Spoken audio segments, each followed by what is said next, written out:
Hello and welcome to Chetan Bharat Learning, and also welcome to weekly Polity Current Affair class.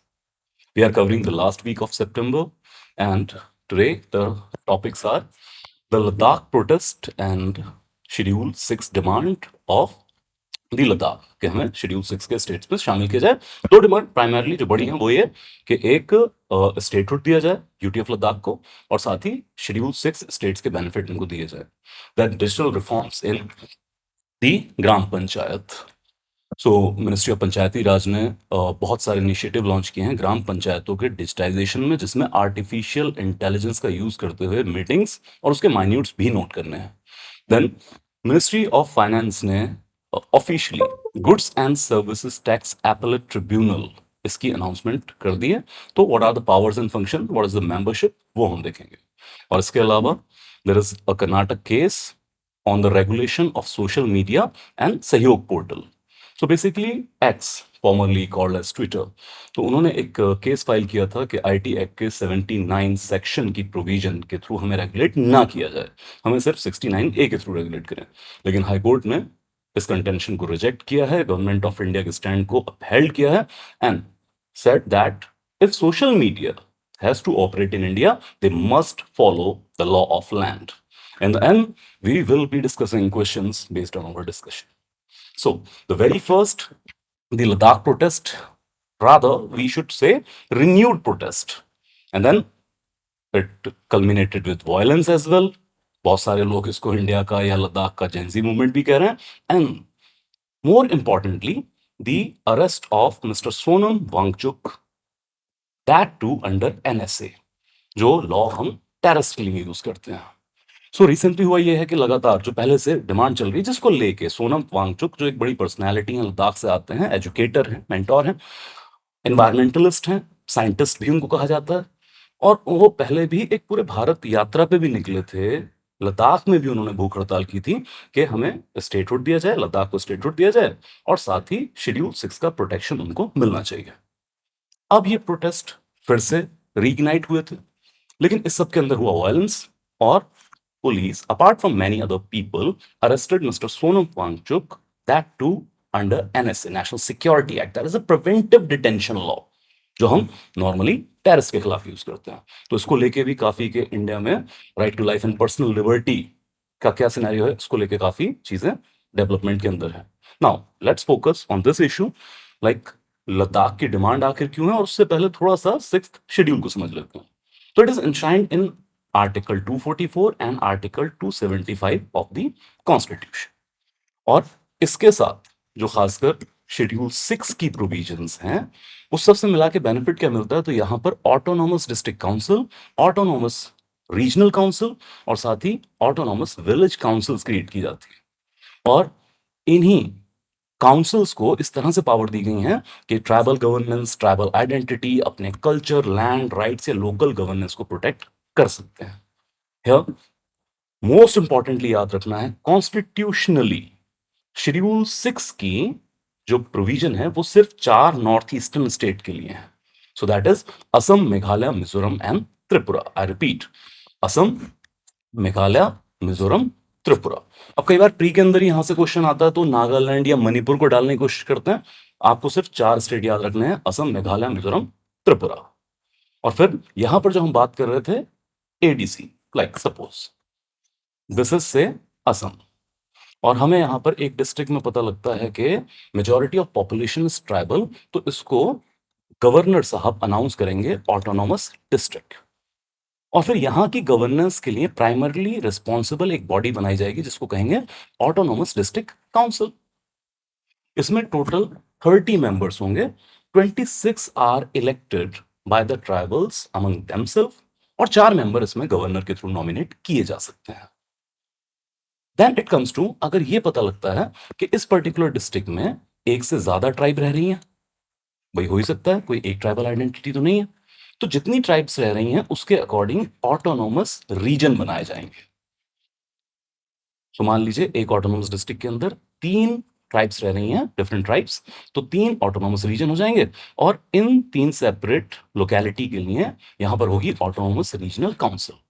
और फिर इसके नीचे क्या होगा, मान लीजिए एक ऑटोनॉमस रीजन है, यहां पर एक ही ट्राइब रह रही है प्राइमरली, तो यहां पर इसके नीचे ऑटोनोमस विलेजेस का कॉन्सेप्ट आ जाएगा, और फिर ऑटोनोमस विलेजेस की गवर्नेंस के लिए यहां पे हम क्रिएट करेंगे ऑटोनोमस विलेज काउंसिल। कुछ कुछ पंचायती राज जैसा ही है, village, block, district. But here it comes that councils के पास, ऐसा कहा जाता है अनऑफिशियली चाहे आप कहें या समझने के लिए कहें, कि ऑलमोस्ट गवर्नमेंट लाइक पावर्स हैं। तो जहां पे शेड्यूल 6 की इंप्लीमेंटेशन है इन 4 स्टेट में, एक पैरेलल गवर्नमेंट जैसी बॉडी हम क्रिएट कर देते हैं डिस्ट्रिक्ट काउंसिल के रूप में, apart from state government. How come it? Like they are having legislative power with governor's assent. They can make law on land, forest, agriculture, then social customs, even marriage and inheritance को लेकर ये अपनी law making खुद कर सकते हैं। तो basic idea क्या है? जैसे नाम से ही पता लग रहा है, autonomous district council autonomy provide करनी है यहीं की ट्राइबल लोगों को, कि आप अपनी गवर्नेंस अपने रीति रिवाज के हिसाब से अलाइन करके चलाएं। लेकिन पूरी पावर इनके पास नहीं, गवर्नर की असेंट इनको लॉस के लिए लेनी पड़ती है। तो भाई जरा इमेजिन करें, आपके गवर्नर की असेंट से लॉ बनाने की पावर तो लेजिस्लेटिव असेंबली के पास होती है। और यहां पर आप देखें कि स्टेट लिस्ट वाले टॉपिक्स इनको दे दिए गए हैं कि एक डिस्ट्रिक्ट के अंदर लैंड, फॉरेस्ट, एग्रीकल्चर जैसी या social customs, marriage, divorce, inheritance को लेके आप खुद लॉ बना सकते हैं। तो मान लीजिए ये है आपका कहीं भी किसी एरिया के अंदर असम, और यहाँ पे एक ऑटोनोमस डिस्ट्रिक्ट। तो ऑटोनोमस डिस्ट्रिक्ट के अंदर इनहेरिटेंस को लेके, मैरिज को लेके, फॉरेस्ट मैनेजमेंट को लेके जो लॉ चल रहे होंगे, वो स्टेट के लॉ नहीं चल रहे होंगे, बल्कि डिस्ट्रिक्ट काउंसिल के लॉ चल रहे होंगे, ऑटोनोमस डिस्ट्रिक्ट काउंसिल के लॉ। तो ऑलमोस्ट पैरेलल टाइप की व्यवस्था है। तो लोगों के पास ज्यादा ऑटोनॉमी है, वो अपने इंटरेस्ट को ज्यादा प्रोएक्टिवली प्रोटेक्ट कर सकते हैं। What more is going beyond the administrative power, they can create the codes. So village level पर विलेज कोड्स क्रिएट किए जा सकते हैं। मतलब ये जो विलेज काउंसिल होंगी, ये विलेज कोड्स के तौर पे एक्ट करेंगी, जो certain specified civil and certain specified criminal, so they having both jurisdiction, civil and criminal, दोनों मैटर्स जिसमें ट्राइबल इन्वॉल्वमेंट, उनके केसेस को डिसाइड करेंगे। Moreover, village council village court से अपील जाएगी रीजनल काउंसिल से district council, and then directly to the high court. तो specified civil and criminal matters के अंदर they are bypassing the regular district judiciary as well. More and more autonomy to the people, to the tribal people, and then they are having executive powers as well, thereby they are managing their schools, their dispensaries, इसके अलावा markets जो local हाट लगती हैं, या फिर road और minor water bodies को भी रेगुलेट कर सकते हैं। Further, they are having in certain specified matter power to levy tax, tolls, land revenue within their jurisdiction. So just imagine कि अगर यही सारी पावर्स रियल मैन के पास हैं, तो almost a parallel like government है। तो लद्दाख के अंदर भी क्या डिमांड है कि अगर इस तरह की पावर दी जाए हमें, तो हम ज्यादा बेहतर तरीके से अपने इंटरेस्ट को प्रोटेक्ट कर पाएंगे। हियर इट कम्स, लद्दाख के लिए ये क्यों इंपॉर्टेंट है, लद्दाख की क्या इंपॉर्टेंस है? तो देखिए, एक तो हमें ध्यान रखना पड़ेगा इसकी सिचुएशन का, geographical location. It is strategically important because bordering China and Pakistan. Then rich cultural heritage है, लद्दाखी, तिब्बतियन, बाल्टी कम्युनिटीज यहाँ पे रह रही हैं। साथ ही फ्रजाइल इकोसिस्टम है। देखिए, टूरिज्म का हैवी बर्डन आ रहा है लद्दाख के ऊपर। 2023 का डेटा ये बताता है कि लगभग 5.5 लोगों ने टूरिस्ट के तौर पे विजिट किया है लद्दाख को, जिसकी वजह से हैवी डेवलपमेंटल प्रोजेक्ट्स आ रहे हैं, इंफ्रास्ट्रक्चर डेवलप हो रहा है, from roads to hospitality centres. So इसकी वजह से जो फ्रजाइल इकोसिस्टम है उसके ऊपर बहुत ज्यादा प्रेशर। देन इकोनॉमी ज्यादातर बेस्ड है टूरिज्म के ऊपर, एग्रीकल्चर या फिर रिन्यूएबल एनर्जी के ऊपर। और जो सबसे इंपॉर्टेंट इनकी डिमांड के पीछे अपनी ये वजह बताते हैं, वो ये है कि भाई जो 97% पॉपुलेशन है लद्दाख की, that belongs to the tribal identity. So अपनी ट्राइबल आइडेंटिटी को प्रोटेक्ट करने के लिए they are demanding schedule 6 type of protections. Then further comes to, इसके अलावा क्या डिमांड है? जैसे अब हम बात करें तो कोई भी पॉलिटिकल पार्टी जैसे बीजेपी, तो उनका भी प्रॉमिस था, उनके पॉलिटिकल मैनिफेस्टो के अंदर भी था that we will fight for the statehood of Ladakh. अब हुआ ये कि देखिए, जब Jammu and Kashmir reorganisation act आया है, तो उसके बाद से यहाँ पर जो ऑटोनॉमी इनके पास थी लोकल लीडर्स के पास, वो कम हो गई है। एक तो यूटी बना दिया गया, that too without legislature. Now coming to that, without legislature होने की वजह से जहां पहले विधानसभा के अंदर इस इलाके से 4 एमएलए जाते थे, अब वो नहीं जा रहे, और एमएलए का भी यहाँ पे कोई कॉन्सेप्ट ही नहीं है। Then it comes to that land ownership, cultural identity, jobs, इन सबको प्रोटेक्ट करने में अब इन लोगों की खुद की ऑटोनॉमी नहीं है, वहां पर उनके पास पावर नहीं है। देन जो नेचुरल रिसोर्सेज के ऊपर कंट्रोल है वो ज्यादातर ब्यूरोक्रेसी का या फिर सेंट्रल गवर्नमेंट का कंट्रोल है। अब यहाँ पर प्रॉब्लम यही आ रही है, बेसिक अगर हम बात करें तो इससे पहले लद्दाख के एमएलए भी थे, मतलब पीपल्स रिप्रेजेंटेटिव भी थे। देन यहाँ पर लद्दाख ऑटोनोमस हिल डिस्ट्रिक्ट काउंसिल काम कर रही थी, जिस जो काफी एम्पावर्ड थी। ऑटोनोमस डिस्ट्रिक्ट काउंसिल जैसे तो नहीं, लेकिन आप नाम से देखें, लद्दाख ऑटोनोमस हिल डिस्ट्रिक्ट काउंसिल, तो ज्यादा पावर थी। वहीं के लोकली इलेक्टेड लोग वो ज्यादा डिसीजन मेकिंग कर सकते थे, अब वो बहुत वीक बॉडी बन चुकी है। सो इन सारी चीजों की वजह से लद्दाख इज डिमांडिंग दैट हमें 6 शेड्यूल का प्रोटेक्शन मिलना चाहिए। लेकिन फिर प्रॉब्लम क्या आती है, व्हाट इज द चैलेंजेस? तो सबसे पहले प्रॉब्लम यह है सर कि क्योंकि कॉन्स्टिट्यूशनल प्रोविजन है शेड्यूल 6, और सिर्फ 4 नॉर्थ ईस्टर्न स्टेट के लिए, असम, मेघालय, मिजोरम, त्रिपुरा। तो अब अगर लद्दाख को भी इसमें शामिल करना है तो it would require constitutional amendment, आपको एक लेंदी प्रोसेस से जाना पड़ेगा। देन जैसे हमने बात की, यार बॉर्डर एरिया है and that too connecting with the China, तो अगर हम बहुत ज्यादा ऑटोनॉमी देंगे तो देश की सिक्योरिटी के लिए वो चैलेंज पॉज कर सकता है, there is high risk. Then जो एडमिनिस्ट्रेटिव और फाइनेंशियल कैपेसिटी है ऑटोनोमस काउंसिल की, वो इनसफिशियंट हो सकती है। जैसे एक डिमांड ये भी है कि बहुत ज्यादा इकोनॉमिक प्रोग्रेस नहीं है लद्दाख के अंदर, तो जो ऑटोनोमस काउंसिल्स भी आप बनाएंगे वो अल्टीमेटली स्टेट गवर्नमेंट के फंड पर डिपेंड करती हैं। और जब स्टेट की खुद की इनकम ज्यादा नहीं होगी, अगर आप स्टेट देखिए है क्या, आज तो यूटी है, तो यहाँ पर जितने भी डेवलपमेंटल प्रोजेक्ट हैं अदरवाइज है तो सेंटर से फंड आ रहा है, and center is capable to fund all the activity. But when you become state, then you have to generate your own resources. या तो फिर वही होगा जो बहुत सारे आर्थिक तौर पे पिछड़े राज्यों की कहानी है कि आप सेंटर से लोन ले रहे हैं, इधर उधर से लोन ले रहे हैं, आप फिस्कल डेफिसिट के अंदर जा रहे हैं। सो अगर स्टेटहुड आपको लेना है तो फिर फाइनेंशियली वो वायबल होगा कि नहीं होगा, और अगर स्टेट ही फाइनेंशियली वायबल नहीं है तो जो ऑटोनोमस डिस्ट्रिक्ट काउंसिल आप बनाएंगे वो फाइनेंशियली वायबल कैसे होंगे? इसके अलावा जो पॉलिटिकल इंटरफेरेंस है वो ज्यादा, लोकल पॉलिटिक्स ज्यादा इन्वॉल्व होगी, डेवलपमेंट के आड़े आ सकती है। सो इन सारी चीजों की वजह से लद्दाख को शामिल करना एक चैलेंज का काम है। देन इसके बदले में गवर्नमेंट क्या कहती है, गवर्नमेंट के मेजर्स क्या हैं? तो गवर्नमेंट कह रही है यार अल्टीमेट डिमांड आपकी है डेवलपमेंट की। अब वो चाहे शेड्यूल 6 की प्रोटेक्शन के साथ हो या ना हो, उससे क्या फर्क पड़ता है? That is just a tool, instrumentive value. The goal is to achieve development and we are catering the development. आपको पैकेजेस चाहिए, हम दे रहे हैं, आपको डेवलपमेंट प्रोजेक्ट चाहिए, वो हम दे रहे हैं। इसके अलावा जैसे the central government up to some amount has enhanced the power of Ladakh Autonomous Hill Development Council. Then 85% of government job जो है यहां पर लोकल के लिए रिजर्व कर दी गई है।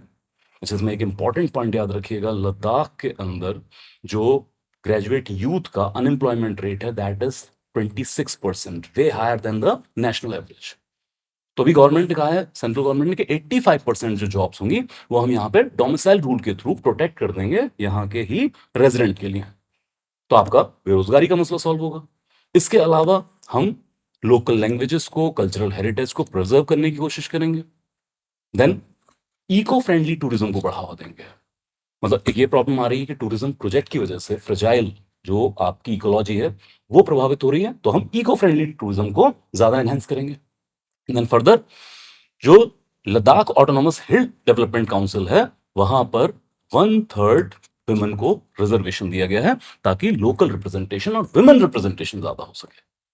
So what can be the way forward? देखिए इस तरह की टसल इंडिया के अलग अलग इलाकों में चलती रहती है, Ladakh is more intense now. तो सबसे पहले तो डायलॉग होना चाहिए। जैसे अभी हमने बात की कि भाई चैलेंजेस क्या क्या हैं शेड्यूल 6 के लद्दाख को प्रोटेक्शन दिए जाने के, तो इस तरह की चीजें आके गवर्नमेंट एक्सप्लेन करे, एक मीनिंगफुल डायलॉग होना चाहिए। It is not that people are just burning the public infrastructure उनकी साइड पे भी गलत है। और दूसरा, गवर्नमेंट इज इन्वोकिंग एनएसए, तो इससे आपके टसल्स बढ़ेंगे, इरोडिंग फ्रॉम द स्टेट ज्यादा बढ़ेगा। एक मीनिंगफुल डायलॉग होना चाहिए कम्युनिटी और गवर्नमेंट के बीच में। साथ ही अगर पॉसिबल है तो सबसे पहले तो इसकी फिजिबिलिटी हम असेस करें कि एक बाकायदा कमेटी हो सकती है जो प्रॉपर एक रिपोर्ट दे कि सिक्स शेड्यूल में इंक्लूजन किया जा सकता है, उसके क्या बेनिफिट होंगे, या अगर उसके ज्यादा नुकसान है, it is a cure worse than the disease itself, then फिर आप उसमें रीजनिंग देते हुए उसको इनकार करें। Then central oversight for the security measures, ये ज्यादा लिए जाने चाहिए। इसी के अलावा कल्चरल हेरिटेज जोन प्रोटेक्ट किए जाएं ताकि इंडिजिनस प्रॉपर्टी, इंडिजिनस बिजनेस और कल्चरल आइडेंटिटी वो मेंटेन रहे। इसके अलावा नेचुरल रिसोर्सेज को लेकर हर जगह देखिए, जहां पर भी ट्राइबल कम्युनिटी रह रही है तो नेचुरल रिसोर्सेज की वहां पर जंग चलती रहेगी या डिमांड चलती रहेगी। जैसे हम सेंट्रल इंडिया में जब ट्राइबल मूवमेंट्स देख रहे हैं तो उनकी जल जंगल जमीन की ही तो लड़ाई है। तो फिर नेचुरल रिसोर्सेज को सस्टेनेबल डेवलपमेंट के लिए ज्यादा प्रोटेक्ट किया जाना चाहिए। इसके अलावा which is called the panacea for many maladies, that is employability of youth, that must be ensured through governmental and also the non-governmental job। तो स्पेशल स्टार्टअप प्लान्स भी आ सकते हैं या लाए जाने चाहिए for Ladakh region. Then we come to digital reforms in gram panchayat, the very important especially for the main purpose. हम पंचायतों को लेके बहुत सारी ट्रेडिशनल चीजें पढ़ते रहते हैं, यूपीएससी भी ट्रेडिशनल चीजें पूछती रहती है, but I believe now is the time कि पंचायतों के कायाकल्प के लिए हम डिजिटल इनिशिएटिव क्या लें। सो मिनिस्ट्री ऑफ पंचायती राज ने डिजिटल रिफॉर्म्स लॉन्च किए हैं for gram panchayat as well as gram sabha, and that is aligned with the digital India and Atmanirbhar Bharat, जिससे हम रूरल गवर्नेंस को, लोकल गवर्नेंस को ज्यादा ट्रांसपेरेंट और एफिशिएंट एंड इफेक्टिव बना सके। क्या क्या इंपॉर्टेंट इनिशिएटिव है, and this is having high quoting value in your mains examination, that पहली है सभासार। सो एक आर्टिफिशियल इंटेलिजेंस जनरेटिंग टूल है बेसिकली, और ये ग्राम सभा की मीटिंग्स के लिए माइन्यूट्स प्रिपेयर करने का काम करेगा। और इसके अलावा जो पंचायत की मीटिंग है उसको ऑडियो और विजुअल मोड के साथ रिकॉर्ड करने का काम करेगा। साथ ही इसको भाषिनी प्लेटफॉर्म के साथ अलाइन किया गया है, जिससे 14 इंडिजिनस लैंग्वेज में ये सारा मैटर तैयार किया जा सकता है, इसकी ट्रांसक्रिप्ट तैयार कर सकते हैं। इसके अलावा ऑलरेडी जो स्कीम चल रही है जो इससे अलाइन की जाएगी, दैट इज स्वामित्व स्कीम। सो स्वामित्व स्कीम हम अलग से कई बार अलग अलग कंटेक्स्ट के अंदर कर चुके हैं। तो स्वामित्व स्कीम ये है कि अब ये कितना पैराडॉक्स है कि गांव में जमीनों के कागजात तो हैं लोगों के पास जो एग्रीकल्चर लैंड है, पटवारी खाने में पड़ी हैं सारी की सारी, लेकिन ज्यादातर रूरल हाउस होल्ड जो गांव के रहने वालों के घर हैं उनके कोई पेपर नहीं है। अब आप कहेंगे सर पेपर नहीं है तो खरीद फरोख्त होती है गांव में, घर बिकते हैं ऑल दैट थिंग। तो सर सब जबानी चल रहा है, बस एक अंदाजा ला के कीमत सेट कर ली जाती है। अब क्योंकि प्रॉपर्टी के पेपर नहीं है तो फिर एक पर्सन जो गांव में रह रहा है वो लीगली क्लेम नहीं कर सकता अपना घर। दूसरा, मतलब अगर कल को कोई डिस्प्यूट होता तो, और दूसरा, घर को मॉर्टगेज वगैरह करके वो बैंकिंग फाइनेंशियल सिस्टम से कोई बेनिफिट भी रिसीव नहीं कर सकता। और ये अपने आप में बहुत प्रॉब्लमेटिक है कि जिन घरों में लोग ओवर द जनरेशन रह रहे हैं उनकी लीगैलिटी ही क्लियर नहीं है। सो स्वामित्व स्कीम के थ्रू, बाकायदा डिजिटल सर्वेस के थ्रू, ड्रोन सर्वेस के थ्रू रूरल हाउस होल्ड के पेपर्स दिए जा रहे हैं, स्वामित्व कार्ड लोगों को हैंड ओवर किया जा रहा है। सो अब तक 2.63 करोड़ प्रॉपर्टी कार्ड्स इशू किए गए हैं 1.73 लाख विलेजेस के अंदर। और दिस इंपॉर्टेंट, सेपरेटली इसको जरूर कवर करें। देन भारत नेट प्रोजेक्ट से जोड़ा जाएगा। तो भारत नेट प्रोजेक्ट क्या है? सो ब्रॉडबैंड फैसिलिटी प्रोवाइड की जाएगी through WiFi hotspots. Then it comes to e Gram Swaraj. So this integrates panchayat functions like planning, budgeting, accounting, monitoring. So लगभग 2.7 लाख पंचायती राज जो भारत के 28 अलग अलग राज्य और 6 यूटीज के अंदर हैं, वहां पर ई ग्राम स्वराज के अंदर प्लानिंग, बजटिंग, अकाउंटिंग, इन सबको इलेक्ट्रॉनिक किया जाएगा। तो फ्यूचर में हम उम्मीद कर सकते हैं पेपरलेस पंचायत। देन मेरी पंचायत ऐप, इसके थ्रू क्या कर रहे हैं? So it is a mobile platform जो ट्रांसपेरेंट सिटीजन पार्टिसिपेशन प्रोवाइड करता है। तो लगभग 25 लाख पंचायत रिप्रेजेंटेटिव और 95 करोड़ रूरल यूजर्स हैं जो मेरी पंचायत ऐप से जुड़े हुए हैं। लाइक मैं ही एक गांव के अंदर रह रहा हूं और मेरी गांव की पंचायत अगर डिजिटाइज हो चुकी है तो मेरी पंचायत ऐप पर मैं अपने पंचायत के ज्यादातर काम जो फैसिलिटीज प्रोवाइड कर रहे हैं कि बर्थ सर्टिफिकेट है, डेथ सर्टिफिकेट है, अगर मुझे मान लीजिए प्रधानमंत्री आवास योजना में घर अप्लाई करना है तो मैं इस ऐप के थ्रू ही कर पाऊंगा। देन पंचायत निर्णय, ये एक पोर्टल है जहां पर ग्राम सभा की मीटिंग्स, उसके एजेंडाज, वो कब होने वाली है, ये गांव के लोगों को इन्फॉर्म करना, उसका एजेंडा क्या होगा, उसमें डिसीजंस क्या लिए गए हैं, तो ये सब पंचायत निर्णय पोर्टल पर अब अवेलेबल रहेंगे। जितनी जितनी ग्राम पंचायतें इससे जुड़ती जाएंगी तो जो पेपर बेस्ड वर्क है, जैसे होता क्या है, ग्राम सभा की मीटिंग कॉल की, लोगों को बताया भी नहीं, बस सरपंच साहब ने अपने घर पे बैठ के अपने ही 4-5 रिश्तेदारों से साइन ले लिए, बीडीपीओ साहब को या पंचायत सेक्रेटरी को बता दिया कि भाई इतने लोग आए थे, हमने तो कॉल की थी, आए नहीं है। वो सब जो फर्जीवाड़ा चल रहा है वो खत्म होगा। Then Gram Manchitra, this is GIS based unified digital maps to visualize the developmental work. तो जहां जहां डेवलपमेंट वर्क हो रहा है, कोई एसेट क्रिएट हो रहा है, मान लीजिए कोई कम्युनिटी सेंटर बनाया जा रहा है, तो GIS टैगिंग के साथ आप वहां पर इन डेवलपमेंट प्रोजेक्ट्स को लोकेट कर सकते हैं। फर्दर चैलेंजेस क्या है? देखिए, इसे सुनने के बाद तो ऐसा लग रहा है कि गाँव गाँव के अंदर बेसिकली के पूरी तरह से डिजिटल हो जाएगा और सब बहुत अच्छी अच्छी चीज़ें हो जाएंगी ओवर द नाइट। ऐसा नहीं है। प्रोजेक्ट्स तो बहुत सालों से लॉन्च हो रहे हैं। It depends upon the implementation system. So सबसे पहले इंफ्रास्ट्रक्चर की प्रॉब्लम है, पुअर इंटरनेट है। मतलब अगर कुछ गांव को जोड़ा भी जा रहा है तो वहां पर हार्डवेयर अवेलेबल नहीं है। किस डिवाइस पे आप यूज करेंगे? चलिए, लोग अगर अपने मोबाइल पे यूज कर रहे हैं तो वीक इंटरनेट कनेक्शन है। देन पावर आउटेजेस हैं बहुत सारे गांव में, अभी भी हर स्टेट के अंदर ये प्रॉब्लम हो जाती है ना कि गर्मियों के अंदर जो लाइट कट्स लगते हैं, कई घंटे लाइट्स नहीं आ रही हैं। जैसे मैंने कहा, इनएडिक्वेट हार्डवेयर है, पंचायतों के पास कंप्यूटर सब भी अवेलेबल नहीं है। देन डिजिटल लिटरेसी, चलिए डिजिटाइज कर भी दें, लेकिन अगर गांव में लोगों को डिजिटल लिटरेसी नहीं दी गई, डिजिटली अवेयर नहीं किया गया है, तो फिर वो किस तरीके से इन फैसिलिटी को, बल्कि और क्या होगा, एलिनेट होना शुरू होंगे कि भाई पहले तो सरपंच साहब को एक कागज पर लिख के अपनी डिमांड दे देते थे, कहीं ना कहीं सरपंच साहब उसको एक्नॉलेज करते थे। अब सरपंच साहब कहेंगे नहीं जी, डिजिटली अप्लाई कीजिए, वो कर नहीं पा रहे हैं। अब आप ये तो उम्मीद नहीं करेंगे वो गांव शहर जाए, साइबर कैफे में बैठे फीस दे, फिर अप्लाई करे। Then language and cultural problem है। जैसे बहुत सारे गांव के अंदर इस डिजिटल अडॉप्शन को लेके ही विरोध है कि हमें इस तरह की चीजें नहीं चाहिए, हमें सिंपल पेपर वर्क चाहिए। देन लिमिटेड डायलेक्ट सपोर्ट है। हालांकि हम भाषिणी वगैरह का यूज कर रहे हैं, लेकिन अभी भी इंटरनेट के ऊपर फैसिलिटी ज्यादातर इंग्लिश लैंग्वेज के अंदर है। देन बहुत सारी डेटा इनइक्वेसीज है। जब डिजिटाइजेशन होगा तो आप सोचिए, जैसे ई कोड्स प्रोजेक्ट आया था तो किस ह्यूज वॉल्यूम को आपको डिजिटाइज करना पड़ा था। तो ऐसे ही अभी रेडिली डिजिटली अवेलेबल डेटा नहीं है पंचायतों के पास। और इसके अलावा जेंडर गैप इंडेक्स, मतलब जो ओवरऑल होता है उसका अगर हम रिजल्ट देख लें तो भाई डिजिटल एक्सेस की अगर हम बात करें, apart from digital literacy, digital access, तो गांव के अंदर वो मेल मेंबर्स के पास ज्यादा है फीमेल के पास। बहुत सारे परिवार ऐसे हैं जहां पे मोबाइल का एक्सेस है ही मेल मेंबर को, फीमेल के पास अपना कोई मोबाइल भी नहीं है जो वो ऑन करती है। तो ultimately it will be resulting in dependency. Then further recommendations क्या है इंप्रूवमेंट के लिए? सो सबसे पहले देखिए, इस तरह के इनिशिएटिव के लिए इंफ्रास्ट्रक्चर बूस्ट होना चाहिए। तो भारत नेट सिस्टम जो चल रहा है, जो वाईफाई प्रोवाइड करेंगे हम गांव के अंदर, अब वो उसको एक तो बढ़ावा देना है, और वो कैसे देना है? तो आपके पास सर डिजिटल भारत निधि है जो यूएसआई फंड को हमने रिप्लेस करके बनाया है। उस फंड का यूज किया जा सकता है यहाँ पर डिजिटल इंफ्रास्ट्रक्चर प्रोवाइड करने के लिए। उसका तो मेन एम भी यही है।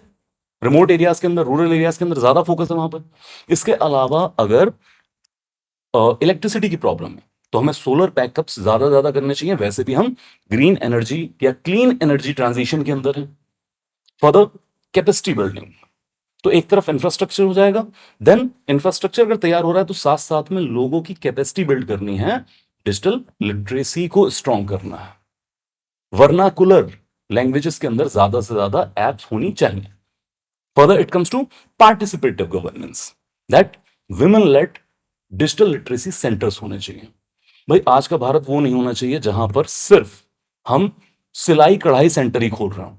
वो भी खोले जाने चाहिए क्योंकि अभी नीड है, लेकिन सिर्फ सिलाई कढ़ाई सेंटर में ही महिलाएं हमें दिखें वो नहीं होना चाहिए।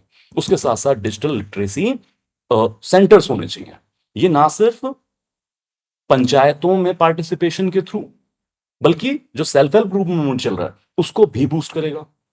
फर्दर एक सपोर्ट सिस्टम हमें क्रिएट करना पड़ेगा जहां पे पंचायत आईटी हेल्पलाइन होनी चाहिए, real time data analytics, problem और प्रॉब्लम के सोल्यूशन, ग्रीवियंस रिड्रेसल वहां पर लोगों को मिलने चाहिए। So then we can imagine a digital Bharat as well. तो जो प्रॉब्लम आ रहा है डिजिटल डिवाइड, या जैसे कहते हैं कि डिजिटाइजेशन का सर ये है कि इंडिया में डिजिटाइजेशन है, भारत में नहीं है। मतलब कि शहरों में डिजिटाइजेशन है, इंफ्रास्ट्रक्चर भी है, फैसिलिटीज हैं और डिजिटल लिटरेसी भी अच्छी है, लेकिन Bharat which is representing the rural India वहां पर अभी ये सब चीजें नहीं पहुंची हैं। तो अगर ये सारे हम इनिशिएटिव्स ले रहे हैं तो फिर हम डिजिटल डिवाइड, भारत और इंडिया के गैप को भी कम कर पाएंगे। Moving to goods and service tax appellate tribunal. Ministry of finance ने ऑफिशियली अब लॉन्च कर दिया है goods and service tax appellate tribunal. क्योंकि हम खुश तो बहुत होते हैं, लेकिन कितना लेड बैक एटीट्यूड है। क्योंकि जिस ट्रिब्यूनल की हम बात कर रहे हैं, this was provided in the central goods and services tax act 2017, तब से प्रोवाइडेड है, अब इसको फॉर्मली अनाउंस किया जा रहा है।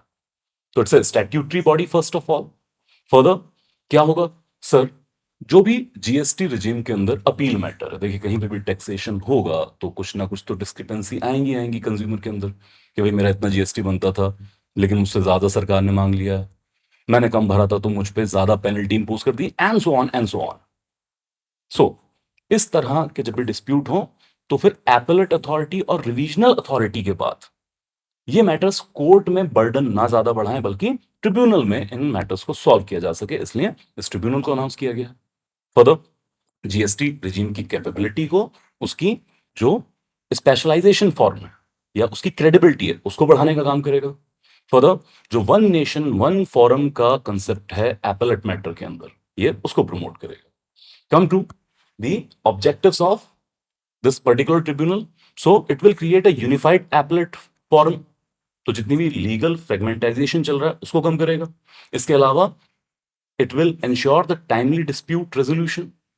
देन सिटीजन सेंट्रिक गवर्नेंस होगी कि सिटीजन को ज्यादा ईज होगी अपने टैक्स मैटर को सॉल्व करने की, और इसी को हम अलाइन कर रहे हैं नेक्स्ट जनरेशन जीएसटी रिफॉर्म या next generation financial reforms. Further structure most important क्या है इस पर्टिकुलर ट्रिब्यूनल का। So principal bench will be at New Delhi, ये इंपॉर्टेंट याद रखिएगा, कई बार स्टेट लेवल पूछ लेते हैं कि प्रिंसिपल बेंच कहां पर है। देन इसके अलावा 31 स्टेट बेंचेस होंगी at different location in India, and most important the composition. So here there will be two judicial members which will be the legal expertise, one central technical member, one state technical member.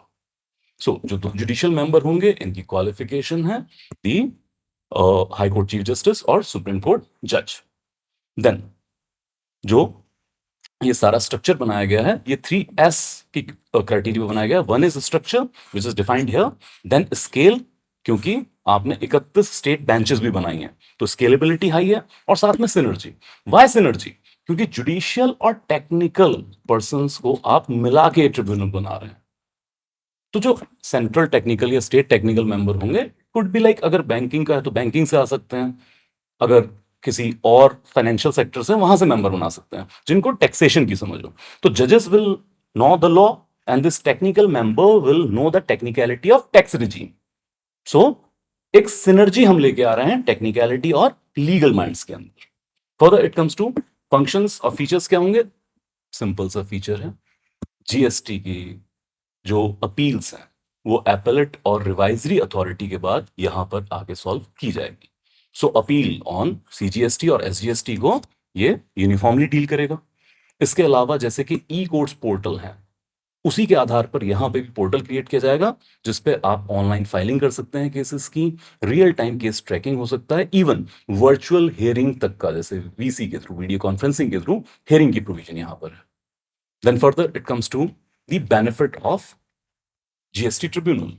So tax payer के right को protect करता है, इसके अलावा undue delay नहीं होंगे, authorities से निकला फिर कोर्ट में पड़ा है, सालों साल मसले उलझ रहे हैं, उससे आप बचेंगे। जैसे हम जानते हैं tribunal doesn't function in bound with the procedural laws. They work on natural justice system. Further, it comes to जो भी एम्बिगिटी है जीएसटी लॉस को लेके, लीगल फ्रिक्शन है, वो कम होगी। और जब टैक्स रिजीम में एक क्लियरेंस आता है तो इन्वेस्टर के कॉन्फिडेंस को, मोराल को बूस्ट करता है। सो मान लीजिए कोई भी इन्वेस्टर है आपकी कंट्री में इन्वेस्ट कर रहा है, अब उनको पता लगता है टैक्स रिजीम एक तो बहुत कॉम्प्लेक्स है, ऊपर से जब इसको लेके केसेस फाइल होते हैं तो फिर वो सालों साल कोर्ट के अंदर लटकते हैं, तो they are not very interested to invest. जब एक क्लीन टैक्स स्ट्रक्चर और डिस्प्यूट रेजोल्यूशन मैकेनिज्म आप लेके आते हैं तो फिर it will boost the confidence of the investors as well. Further, अभी तक जीएसटी डिस्प्यूट को लेके जो रेजोल्यूशन की है उसकी हायरार्की क्या है? तो अभी तक जुडिशियल जो आपके जुरिस्डिक्शनल ऑफिसर हैं वो एडजुडिकेटिंग अथॉरिटी होते हैं। इसके बाद जो कमिश्नर हैं या जॉइंट कमिश्नर हैं ये एपेलेट अथॉरिटी के तौर पे काम करते हैं। तो एक जुरिस्डिक्शनल ऑफिसर, पहले आप वहां पर केस फाइल कर सकते हैं, वहां पर बात नहीं बनती है तो कमिश्नर लेवल के ऑफिसर को एपेलेट अथॉरिटी बनाया गया, और अब उसके बाद आप जा पाएंगे जीएसटी एपेलेट ट्रिब्यूनल के पास। एंड फर्दर, क्योंकि एल चंद्र कुमार केस 1997 के बाद tribunals decision are open for judicial review in the judiciary as well, so you can approach to the high courts and further it is open to supreme court as well. तो ये structure आप अच्छी तरह से note कर लीजिएगा। Further, what could be the significance? So जो GST appellate tribunal है ये इंडिया के इंटरेस्ट टैक्सेशन सिस्टम को स्ट्रेंथन करता है। इसके अलावा क्लियर, कंसिस्टेंट और स्पीडी रेजोल्यूशन प्रोवाइड करेगा, which is right of the people as well and duty of the government to provide such facilities. And then we can quote ease of doing business, उस सब चीजों को promote करेगा, वो index में हम बेहतर परफॉर्म कर पाएंगे। और फिर जो टैक्स सिस्टम इंडिया का बहुत इमेच्योर कहलाता है और हमें ऐसे खराब नाम सुनने पड़ते हैं कि इंडिया में टैक्स टेररिज्म है, तो उन सब चीजों को हटा के हमारे टैक्स रिजीम के अंदर institutional and functional maturity establish करने का काम करेगा। Now we come to regulation of social media Sahyog portal case. So what is the matter? Basically social media platform X, जिस पहले ट्विटर कहा जाता था, इन्होंने सेंट्रल गवर्नमेंट के सहयोग पोर्टल को ही चैलेंज किया कर्नाटक हाई कोर्ट के अंदर।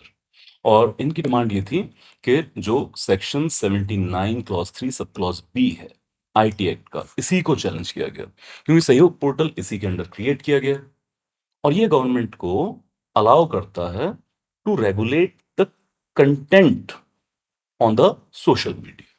अच्छा, इसमें थोड़ा सा हम देसी भाषा में समझ लेते हैं कि गेम क्या है। सो गेम ये है कि आर्टिकल 79 प्रोवाइड करता है गवर्नमेंट को ये पावर कि वो सोशल मीडिया के ऊपर जो कंटेंट जा रहा है उसको रेगुलेट कर सकते हैं। तो कोई भी ऐसा कंटेंट जो सोशल मीडिया प्लेटफॉर्म पर है which is not in line with the security of the country, unity sovereignty of the country और may be the public order, तो उस पर्टिकुलर कंटेंट को टेक डाउन करने के लिए गवर्नमेंट ऑर्डर कर सकती है। अब उस सोशल मीडिया प्लेटफॉर्म को उस कंटेंट को टेक डाउन करना पड़ेगा, उसको अपने प्लेटफॉर्म से हटाना पड़ेगा। इसी के साथ 79 सेक्शन ये कहता है अगर social media freedom of speech and expression के नाम पे गवर्नमेंट के ऑर्डर नहीं फॉलो करते हैं और वो भी टाइमली फॉलो नहीं करते हैं, तो फिर सेफ हार्बर इम्यूनिटी उनसे छीन ली जाएगी। सेफ हार्बर इम्यूनिटी, अब ये क्या है safe harbour immunity? So basically ये देखिए क्या होता है कि सोशल मीडिया प्लेटफॉर्म को हम कहते हैं इंटरमीडियरी, जैसे ट्विटर है। तो ट्विटर सिर्फ एक प्लेटफॉर्म है that is not the originator of information और कंटेंट। तो मान लीजिए ट्विटर के ऊपर मेरा एक अकाउंट है, तो मैंने एक ट्वीट जनरेट किया, उस पर लिखा और आपने वो पढ़ा, तो सर ओरिजिनेटर ऑफ इंफॉर्मेशन तो मैं हूं, कंज्यूमर आप हैं। इस सब के बीच में जो ट्विटर है वो सिर्फ एक इंटरमीडियरी का काम कर रहा है। तो अगर मान लीजिए मैंने कोई सेडिशियस चीज वहां पे लिखी है, कोई ऐसी चीज लिखी है जो दंगे भड़काए, उसके लिए आप ट्विटर को जिम्मेवार नहीं ठहरा सकते, आप मुझे पकड़िए।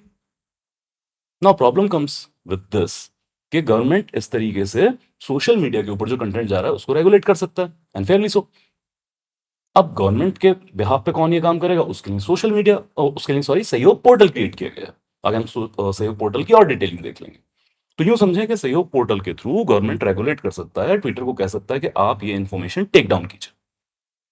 अब इस पे एक्स का, ट्विटर का क्लेम ये है कि सर इसकी वजह से एक पैरेलल और अनलॉफुल सेंसरशिप रिजीम शुरू हो चुकी है। आप कल को कुछ भी हमें टेक डाउन करने के लिए कहेंगे, वो हम नहीं करेंगे, आप सेफ हार्बर इम्यूनिटी छीन लेंगे। मतलब इसके बाद हमारे employees will be culpable for offences.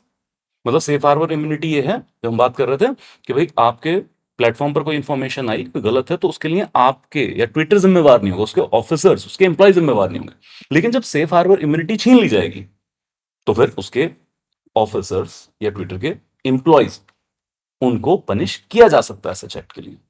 तो तभी आप देखेंगे जब किसान आंदोलन वगैरह हुआ था, तब भी ट्विटर के इंडिया हेड को इंडिया छोड़ के जाना पड़ गया था। अब एक तरफ ये social media platform freedom of speech and expression की बात करते हैं, दूसरी तरफ गवर्नमेंट कहता है freedom of speech and expression है लेकिन एब्सोल्यूट नहीं है, रेगुलेट तो हम करेंगे। तो उसके लिए गवर्नमेंट आईटी एक्ट के थ्रू ये प्रोविजन लेके आएगी। Now what is the high courts ruling? तो हाई कोर्ट ने एक्स की प्ली को रिजेक्ट कर दिया, गवर्नमेंट के सोशल मीडिया कंटेंट को रेगुलेट करने की पावर को अपहेल्ड रखा है। So this in favour of government of India. Then it comes that यार साइबर क्राइम को रोकने के लिए और इररिस्पॉन्सिबल कंटेंट की डिसमिनेशन को रोकने के लिए regulation is highly highly necessary. ये नहीं कि आप एक्स पर सेडिशियस स्पीचेस देना शुरू करते हैं, कम्युनल स्पीचेस देना शुरू करते हैं, या फिर आप अश्लीलता ही परोसने लग जाएं, वो सब वहां पे नहीं होने दिया जाएगा। तो social media platform, if they want to operate in India, must comply with the law of land, law of India. यहीं पर जो एक्स है, उन्होंने क्लेम किया था Shreya Singhal case, which is a landmark judgement in relation to IT act, section 69A of the 66A, sorry, section 66A of IT act, जिसको supreme court ने unconstitutional and void declare किया था। लेकिन यहां पर अब कर्नाटका हाईकोर्ट कह रहा है कि श्रेया सिंगल केस का रेफरेंस इस केस में ड्रॉ नहीं किया जा सकता है। और खासकर आज की जो इवॉल्विंग टेक्नोलॉजीज हैं, उसमें हमें इवॉल्विंग इंटरप्रिटेशंस भी यूज करनी पड़ेंगी। एक यार्डस्टिक सारे केसेस पे लागू नहीं होगा। Then what are the important judicial observation? That regulation is essential. Please take the keywords from the judgment. Regulation is essential to prevent anarchic freedom and maintain order in digital space. हम digital space में anarchy नहीं लेके आ सकते हैं। Then India की sovereignty upheld की गई है। भाई हमारी एक यूनिक सोशियो लीगल एनवायरनमेंट है, हमारी एक यूनिक सोशियोलॉजी, यूनिक साइकोलॉजी है। और ये जो सोशल मीडिया प्लेटफॉर्म है, दे नोज नो बाउंड्री। तो हम यहां पर अपनी यूनिक नीड्स की वजह से यूनिक लॉस के थ्रू यूनिक रेगुलेशन कर सकते हैं। And ultimately India is a sovereign country. If any international organization like X, you want to operate in India, you have to follow the Indian law. If you want to operate in Uganda, you have to follow the Ugandan rules. भाई China में भी तो आप सबको बहुत बुरी तरीके से कर्टेल किया हुआ है, वहां पे ऑपरेट भी नहीं कर पा रहे। तो अगर हम इतने बड़े मार्केट में ऑपरेट करने दे रहे हैं, हम ओवरसाइट जरूर रखेंगे, रेगुलेशन जरूर रखेंगे। देन सहयोग पोर्टल का कंसर्न क्या है? अब सहयोग पोर्टल की एक चीज याद रखिएगा, इनके पास पावर्स ज्यादा दी गई हैं। तो Sahyog portal multiple government agencies को एम्पावर करता है, including the police, to issue take down notice. और सबसे इंपॉर्टेंट प्रॉब्लम अगर आप दूसरी तरफ आना चाहें, विदाउट जुडिशियल ओवरसाइट। मतलब यहां पर बिना जुडिशियल प्रोविजंस के अंदर गए या बिना कोर्ट के आगे गए, सिर्फ एग्जीक्यूटिव एजेंसी एक प्लेटफॉर्म को कह सकते हैं आप ये कंटेंट टेक डाउन कीजिए। और फिर जो प्रोसीजरल सेफगार्ड होते हैं, जैसे प्री डिसीजनल हियरिंग है, इंडिपेंडेंट रिव्यू है, या चैलेंज मैकेनिज्म है, ऐसा कुछ है ही नहीं। सहयोग पोर्टल से पुलिस को ये पावर मिल गई कि पुलिस ट्विटर को कह सकती है कि ये पर्टिकुलर ट्वीट डिलीट कीजिए, अकाउंट डिलीट कीजिए। अब अगर ट्विटर की गाइडलाइन के अकॉर्डिंग वो सही है, तो ट्विटर को अपनी बात या उस ऑर्डर को चैलेंज करने का कोई प्लेटफॉर्म ही नहीं है, जुडिशरी के पास ये केस नहीं जा रहा। तो अल्टीमेटली जो पावर का बैलेंस है, वहां प्रॉब्लम आ रहा है। देन गवर्नमेंट क्या आर्ग्यू करता है कि सर हम तो कोऑर्डिनेशन स्टैब्लिश करना चाहते हैं। तो जितना भी साइबर क्राइम हो रहा है, जितना हार्मफुल कंटेंट है, उसके लिए हम लॉन्ग डिले प्रोसीजर में नहीं जा सकते हैं। We are here to safeguard the people, not to just punish the social media or the people, but safeguarding the right of social media intermediary as well as the people of India. Further, what can be the takeaway? So, it can be that enforcement of Indian digital governance for foreign platforms, it reinforces the sovereignty. जैसे मैंने पहले भी कहा, अगर India में operate करना है तो हमारे लॉस फॉलो करने पड़ेंगे। और इंडिया तो फिर इतना आपको ओपन एनवायरनमेंट दे रहा है कि आप कम से कम जुडिशरी के सामने जाके चैलेंज तो कर पा रहे हैं कि भाई कौन सा लॉ आपके ऊपर लागू होगा या नहीं होगा। तो वहां पे independent impartial judiciary out of the control of the government, वो आपको जस्टिस प्रोवाइड करने का काम करेगी। Then it also recognizes the balance between protecting the free speech and ensuring cyber safety. So it is a tightrope walk. एक तरफ हमें freedom of speech and expression भी प्रोटेक्ट करके रखना है, लेकिन उसको अनरूली नहीं होने देना है, chaotic या anarchic सोसाइटी हमें नहीं क्रिएट करनी है। Now, what suggestions we can give in this kind of scenario? That one, Article 79, Clause 3, Subclause B, which empowers the government to to tell the social media platform that take down this particular content or information, तो उसको लगातार revision में लेके आना चाहिए, लगातार update करना चाहिए, जिससे जो भी डिजिटल चैलेंजेस इमर्ज हो रहे हैं नए नए या फ्यूचर में होंगे, हम उनको प्रोएक्टिवली डील कर पाए। इसके अलावा एक clear transparent content regulation guideline government को इशू करनी चाहिए, जिससे कुछ स्टैंडर्ड्स हम सेट कर सके, जहां पे एक्सप्रेशन, जो freedom of speech and expression है, और unity and security of the country है, हम उसको बैलेंस कर सकें। इसके अलावा जो एल्गोरिदम्स, डेटा यूज है, मॉडरेशन प्रोसेस है, इन सब के अंदर ट्रांसपेरेंसी लेके आनी चाहिए। कोई भी सोशल मीडिया प्लेटफॉर्म हो किस तरह के एल्गोरिदम्स पे काम कर रहा है, कौन सी इंफॉर्मेशन, कौन सा कंटेंट ऊपर जा रहा है, नीचे जा रहा है, इनको लेकर भी ज्यादा ट्रांसपेरेंसी होनी चाहिए, जो सोशल मीडिया प्लेटफॉर्म्स नहीं बताते हैं। इसके अलावा कुछ रेगुलेटरी बॉडी हमें क्रिएट करनी चाहिए जो डिजिटल कंटेंट और साइबर क्राइम की ओवरसाइट कर सके। और further, multi stake holder dialogue, dialogue is the remedy for many many problems. So tech company है, सिविल सोसाइटीज हैं, गवर्नमेंट एजेंसीज हैं, इन सब के बीच में एक प्रोग्रेसिव डायलॉग, और वो भी वक्त वक्त पर होते रहना चाहिए। मैं कहना ये चाहता हूं कि सरकार सिर्फ अपनी तरफ से रूल मेकिंग करके ना इम्पोज करे, बल्कि सोशल मीडिया प्लेटफॉर्म्स को, सिविल सोसाइटी को, एनजीओ को एक पार्टिसिपेंट बना ले इस सारे प्रोसेस के अंदर। सो को ऑप्टिंग एंड को governance, that is a better model. Now we come to the questions. Consider the following statement and find how many of the above statements are incorrect. The Sahyog portal, implemented under Section 79, Clause 3, Subclause B of the IT Act, allows the government agencies to issue content takedown orders without judicial oversight. देखिए, बाकी सारा तो बहुत सही लग रहा है, without judicial oversight. तो ये हमने सहयोग पोर्टल के साथ किया था। सबसे बड़ा प्रॉब्लम ये है कि हाँ, जुडिशियल ओवरसाइट यहाँ पर नहीं आती, गवर्नमेंट ऑर्डर पर ही जो कंटेंट है उसको टेक डाउन करना पड़ेगा। बल्कि कुछ हेयरिंग का या फिर डिसीजन के खिलाफ अपील का भी कुछ मैकेनिज्म क्लियर नहीं है।